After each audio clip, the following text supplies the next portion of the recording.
This evening, we'd like to go through the recently released gallery of Master Kripal photo archives, which is 1970's Sawan Ashram Part 1. Beginning in 1970, at the request of Master Kripal, Russell Perkins began editing the monthly Satsang magazine, and at the ashram, Princess Narendra and Eileen Wigg served as on-the-ground staff of Satsang, and they provided Russell with both beautifully translated satsangs, but also regular updates and pictures on Master's activities. So beginning around 1970, we have kind of this constant stream of information about various activities at the ashram. 1970s began with this Master's birthday celebration, and it was quite a big event because several things went on during those 3 days. Now, this picture is from 5 a.m. on his birthday, the morning. Those are the Chela Ram singers and Master at the satsang and meditation at Sawan Ashram. This is a picture of Master at the meditation, and later in his talk that morning, the Master reflected. He said, "I closed my eyes and withdrew inside, as I was embarrassed to see the people gazing at me with such devotion. They do not understand that it is the Master power working through me, and all credit and glory should go to him." Here's a picture of Master later that day. He seems to be enjoying, it's nice to see him enjoying his birthday. Probably some birthday cake there, and then it's Darshan Singh, his oldest son, and his wife are up front, Bibi Hardevi in the back, and then the lady with the glasses there is Bibi Lajo, who was one of the women who would take care of Sawan Singh, and she was here visiting Master for his birthday celebration. This is the 9 a.m. satsang, and this was used to inaugurate Manav Kendra. This was a special event for this new initiative, or Manav Kendra, Man Center, which Master said was a center where man can learn to become a true human being. And Master's work on Manav Kendra will be the subject of a future gallery. And also in future years, Master designated February 7th as Manav Kendra Foundation Day. On February 6th, in that afternoon, that same day, was the fourth 1970 World Religions Conference, and it opened at the massive Ram Leela grounds, and this was held for February 6th through 8th. And for many weeks, Master had been engaged day and night in all phases of the conference preparations, unsparingly giving his time, advice, and directions. And in his opening remarks, he said the following, which is a very sort of personal comment.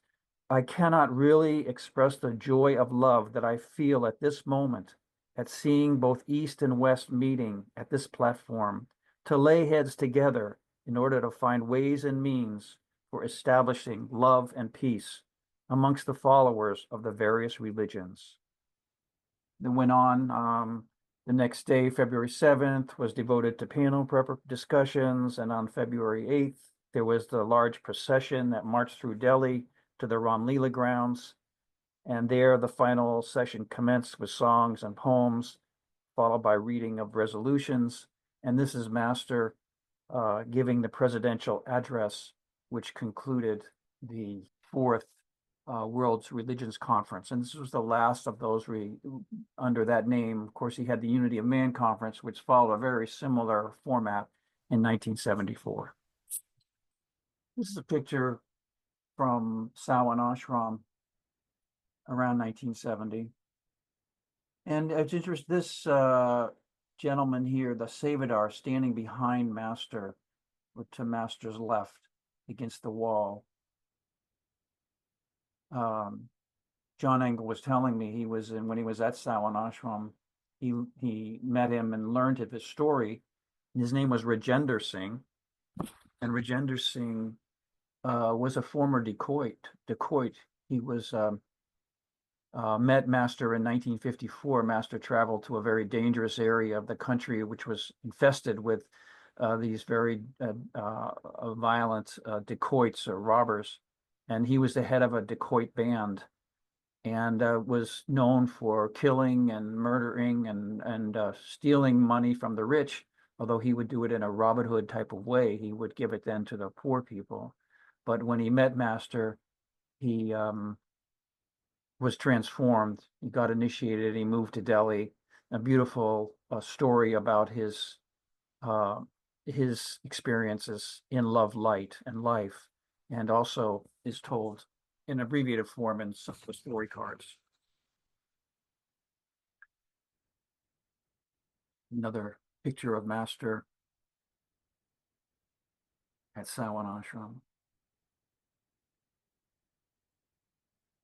In April, Master's wife, Mataji, passed away, and this is a video giving some telling about her.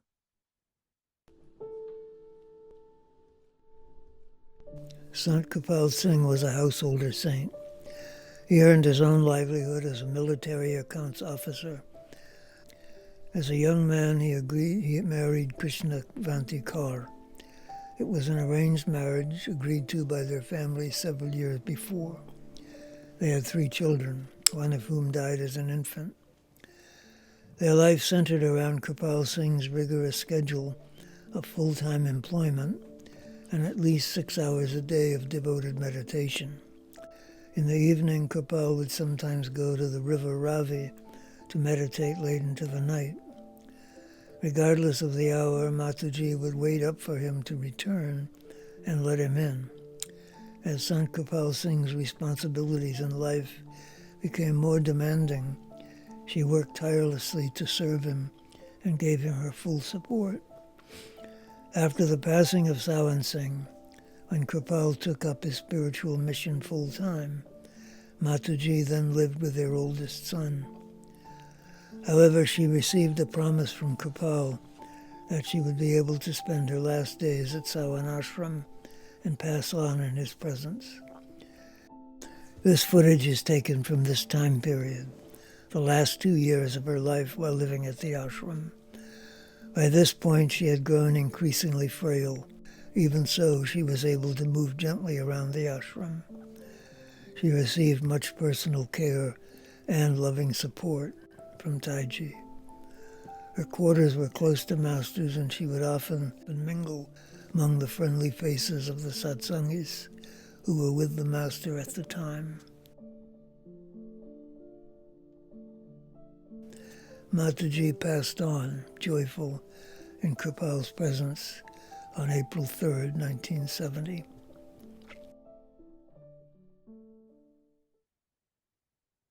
There's another picture of her here with her glasses at a family wedding. The ceremonies were performed according to Sikh rite, went on for a week. The rites concluded with a special reading of the Guru Granth Sahib from beginning to end.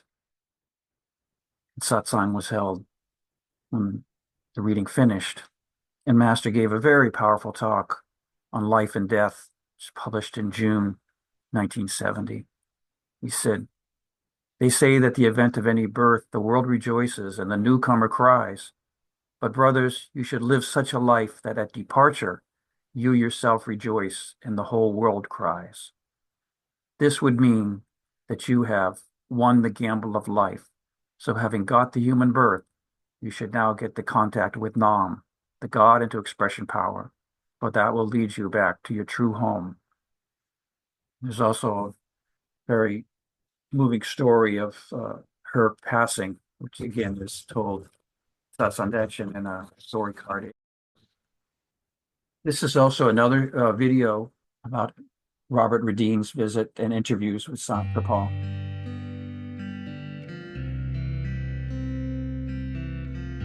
In 1969, Robert and Kira Redeen made their first trip to India to be with Master Kirpal.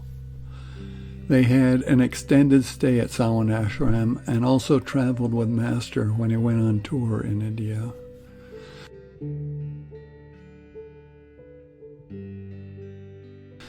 By this time, the master had come to know about Bob's profession as a radio commentator, and that he routinely interviewed people as part of his work. And so when Bob and Kira returned in 1970, the master invited Bob to interview him. There is a famous quote where Master Kripal told Bob, "Go ahead, ask 101 questions." And so every day an interview session was set up, and as far as we know, there were 14 of them in total. The transcripts of those interviews make up chapters 2 through 15 in the book The Light of Kripal. Unlike most question and answer sessions with the master, here each question was coming from a single person. The other thing is, Bob Redeen was a professional communicator. He was skilled in the art of having conversations. The result is a collection of interesting discussions with the master. What follows now are brief audio excerpts from chapters 5 and 6. Do you ever feel at times that you would just like to stay here at your home, at the foot of the Himalaya Mountains, and not issue forth again to the bustle and hustle around Delhi and the other parts of the world? I'm bound to think that. I'm directly what to do. I'm here.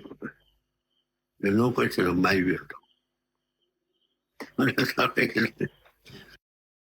Now you come here, you change this place, you got some guide here, and you come very confidently. Yeah? The great feeling of peace here. Yes, more peace there. All glory and beauty lies within you. Now you don't want to leave these outward enjoyments. Once you have some little experience of that, you won't leave that. There are many people, of course, mostly young men, who will spend hours training and preparing themselves for athletic contests. And in a sense, this is a similar kind of training, isn't it? More lucrative. You see, such like profit which will never be lost. Yeah.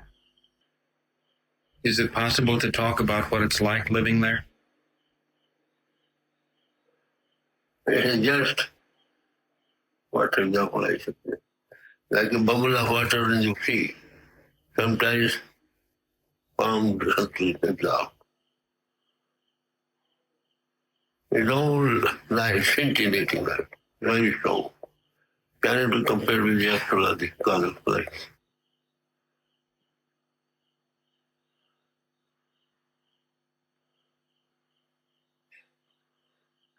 Just like fountains of light.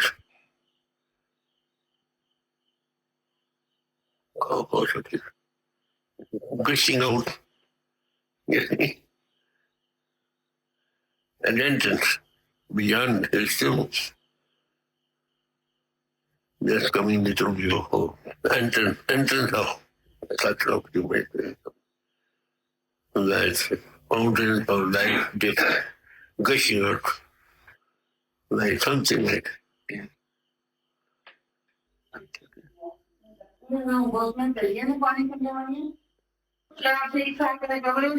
Are you well fixed up, tidy square? Oh, we certainly are. My wife and I certainly are. They are not. You'll have to mark that on your chart. That's joking.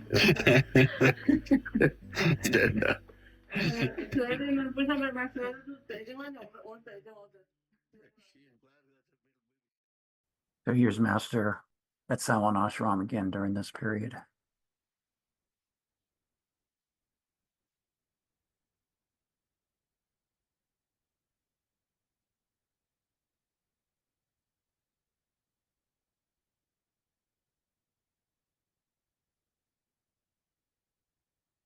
In June of 1971, Master became ill The top specialist recommended surgery as the only solution. And as the operation by a prominent surgeon, Dr. Mahajan, began, the doctor shown there on the right, standing, Master was administered a dose of anesthesia, which typically makes a patient unconscious in 2 to 5 minutes. But after 15 to 20 minutes, there was no effect. Another was administered, then a third and fourth. Master was still wide awake. The doctors were perplexed. Finally, Master said, "What do you hope to accomplish by these injections? I am a conscious entity. How can you make me unconscious unless I will it? If you want me to withdraw, I will do so, but your drugs can do nothing." Straight away, the master closed his eyes and withdrew his body from his body. A few seconds later, after the operation was over, Master opened his eyes and asked, "When are you going to start the operation?" Dr. Mahajan replied, "Maharaji, the operation is done." Master said, "Oh, that is all right," and closed his eyes again. The doctors and staff were astounded that anyone could regain consciousness and speak while fully under anesthesia. Dr. Mahajan told Master afterwards, "Maharaji, I saw your greatness on the operating table. From now on, I will come to you as a devotee." And then, regardless of suffering, Master did not forget his children were yearning for a glimpse of him. As early as the third day, he persuaded the doctor to allow him to appear on the veranda outside his room at the clinic, and he sat on an elevated platform for 30 minutes, giving darshan to the nearly 500 silent devotees below. And in the evenings, days that followed, there were several evening darshans.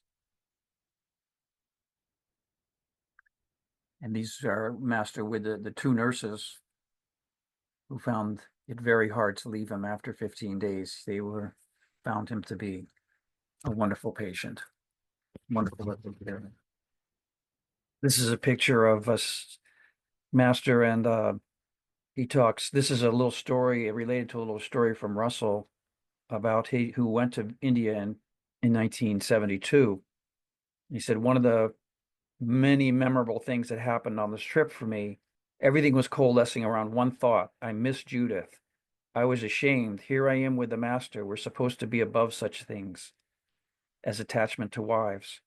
Master used to give darshan on the porch every night, and I ran over early just as the rain was starting. Nobody was there but me and Master. He said to me out of the blue, "Yes, what's on your mind? Speak up, heart to heart." All during this time, Master was repeatedly showing me that he knows our innermost thoughts.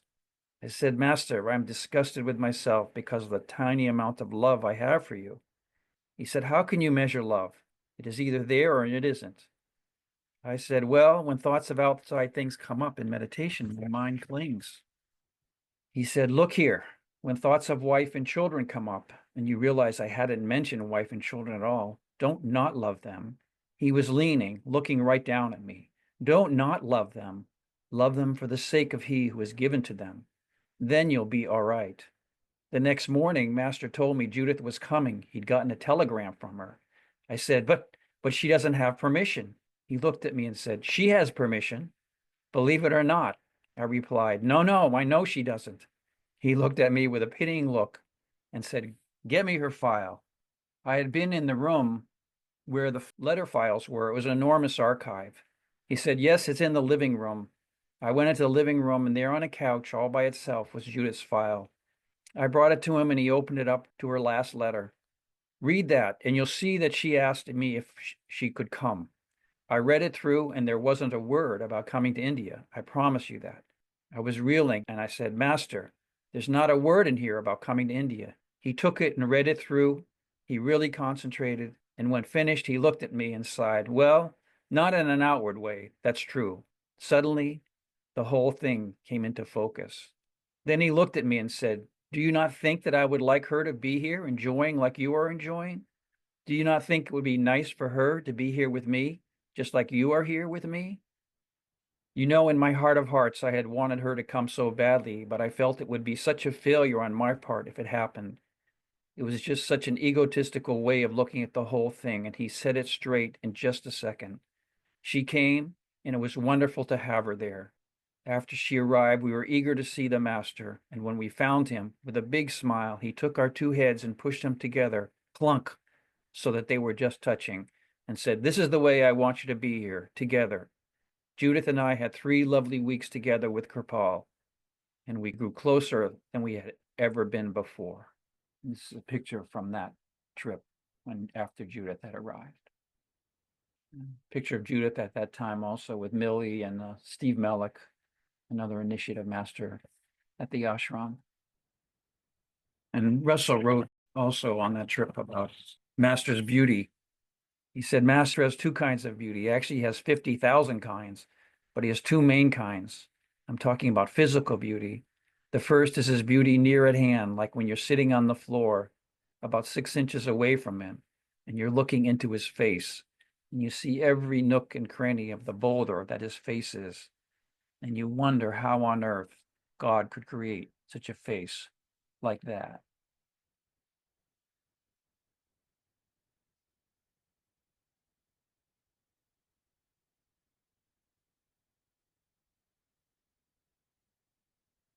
The other kind of beauty he has is his beauty at satsang. He's sitting up there in the dais, and you may be quite a distance him, but he's sitting up there and he's a lion. That's his name, you know. Kirpal Singh means merciful lion. He's sitting up there holding satsang, and it's the most beautifully exquisite experience is watching him, even if you don't understand a word. Watching him make his points with his hands, the way he moves his head. Sometimes he talks for 3 hours, more, usually 2. He never stirs from the waist down. From the waist up, he's swaying. He's looking, he's darting his eyes. He looks at the whole congregation. He notices everyone. He's so alive. You look at him and the life that's coming from him is so tangible. You think, oh my God, how beautiful. How much beauty can there be in the world?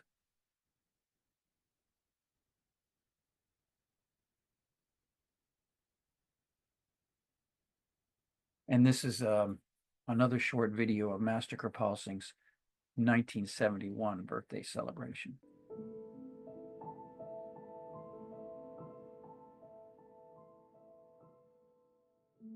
During the 1960s, each February 6th, Master's birthday celebration was held at Sawan Ashram. With each passing year, more and more people would come to attend.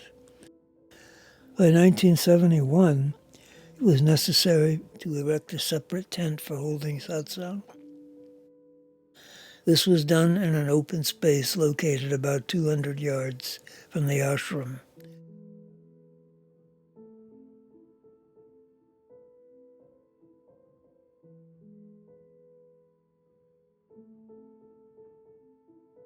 This was a massive tent. The earth was covered with rugs, and 30,000 souls came and sat there and attended satsang.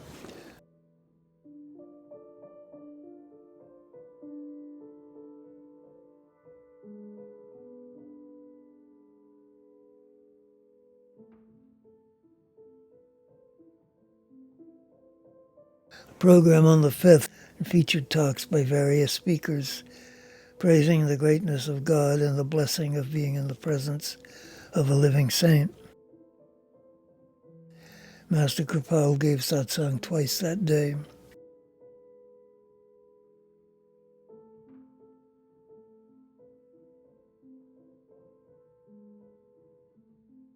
The next day was the Master's birthday. Early in the morning, thousands of tiny lights were placed in such a way as to form outlines of the Master's house and garden. And at 4 a.m., disciples gathered there to sing hymns of praise to God. Then Master came out, slowly giving darshan to those he passed before climbing up on the dais. He shared heart-to-heart remarks, and then everyone sat together in meditation.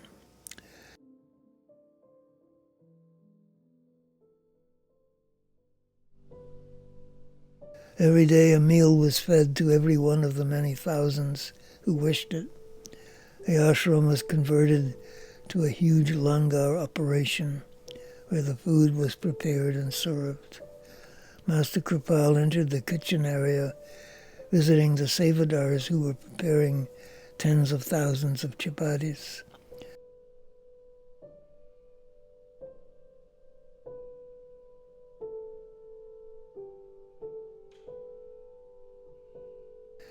During meals, the ashram was filled to capacity. Sevadars walked up and down the colorful rows of people and served the simple meal to each person. All sat together, rich and poor, high and low.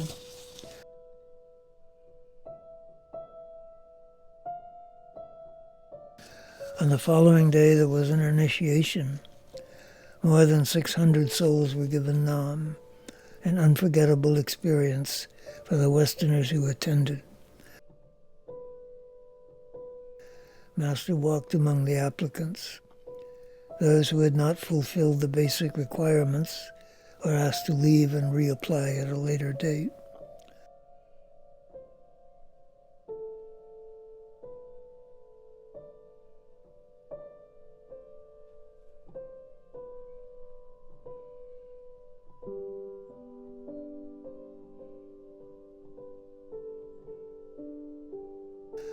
Under the Master's guidance, all 600 people repeated the holy charged words in unison.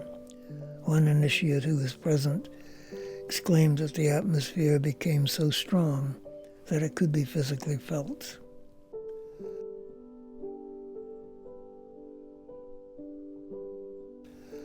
We close with a quote from Master Kripal.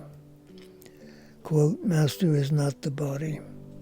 He is the power functioning through the body, and he is using his body to teach and guide man. Having given the gift of Nam, the Master then develops it within you because he wants you to reach the same stage as himself. He wants you to enjoy the bliss that he enjoys."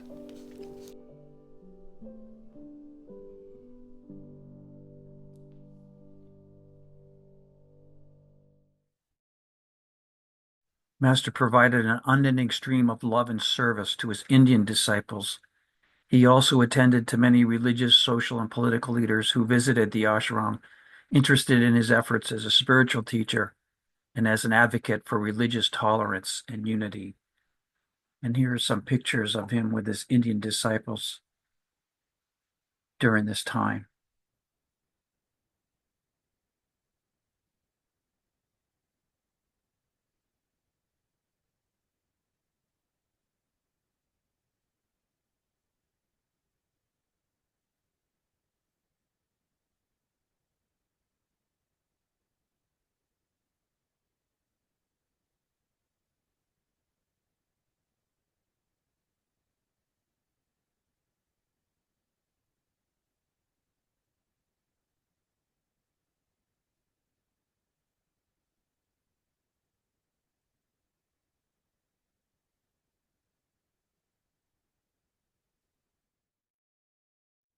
This is a picture of Master with Sardar Dalip Singh.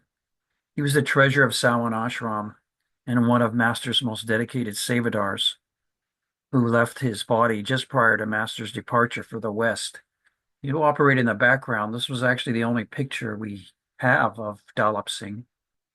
After he died, Master placed his hand on the bier to help lift it onto the waiting shoulders, he remarked, "He has been my companion for 60 years. Such a privilege very few followers could claim." Indeed, Dalip Singh had served as an accountant with and under Master Kirpal Singh during his working years. One day, Dalip Singh shared with a Western disciple, during his official career, Master was so careful in his outer behavior that he would empty the ink from his fountain pen before leaving the government office. He did not consider that ink his own. It belonged to the company. Every evening, Sardarji took his little red account book to the Master to peruse. The book contained a synopsis of the daily finances, accurate to the last penny. If the Master considered any particular donation to be beyond the satsangi's means, he would advise Dalip Singh to return it or part of it. A week before his death, Dalip Singh, on his evening visit, told the master that his personal affairs were in order and said, "I'm ready to go." With the searching master, "Well, look," master asked, "are you sure you want to go?" Dalip Singh affirmed that he was ready and willing. Master checked the account book and said, "All right, now you're ready to go." Dalip Singh pointed out, "But you are going to Baroda tomorrow." Master smiled. "Don't worry, you will not go before I return." On Master's return 4 days later, Dalip Singh was sick and very restless. The master went to him and placed a hand on his head, sitting there for some time. After this visit, the sick man was calm and slept all day. The following day, August 19th, 1972, he passed out of his body in a bright and cheerful mood, with no difficulty and with a smile on his lips. A disciple of Baba Sawan Singh, he served both masters faithfully with exemplary sincerity. To quietly observe such people is to understand Baba Sawan Singh's words, "When we come, we bring our own staff." Close with this picture and close with a quote from Kirpal Singh's God Man. "The eyes of a master are charmed casements that open within on infinity and without on the finite. In them, one can get glimpses of divine light unparalleled in this world, a shadowless light that is never found on sea or land." With that, that's the end of the satsang, and end with a prayer. May God continue to bless us all. Thank you.